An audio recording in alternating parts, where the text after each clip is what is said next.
Today's video, I'm going to be teaching you guys how you guys can transfer Ethereum from Coinbase into your MetaMask account. So it's pretty simple.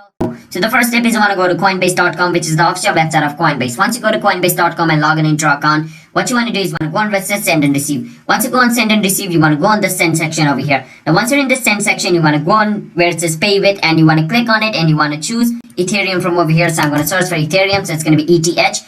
After choosing Ethereum, you want to enter the amount of Ethereum you want to transfer. After entering the amount of Ethereum you want to transfer, this is like my, 1,000 rupees worth of Ethereum I want to transfer.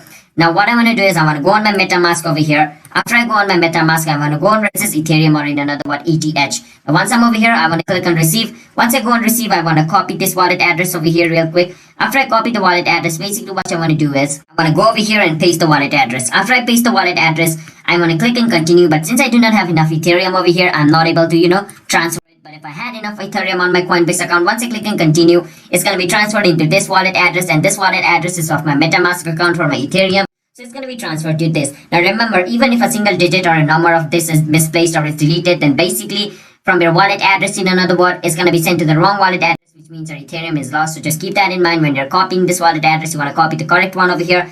And if you, try to transfer Ethereum into Bitcoin wallet address, let's say I'm trying to transfer Ethereum over here and I enter the wallet address of Bitcoin, then it's going to be lost. So just keep that in mind for Ethereum. You want to copy the wallet address of Ethereum. So I hope you guys are able to understand this simple video.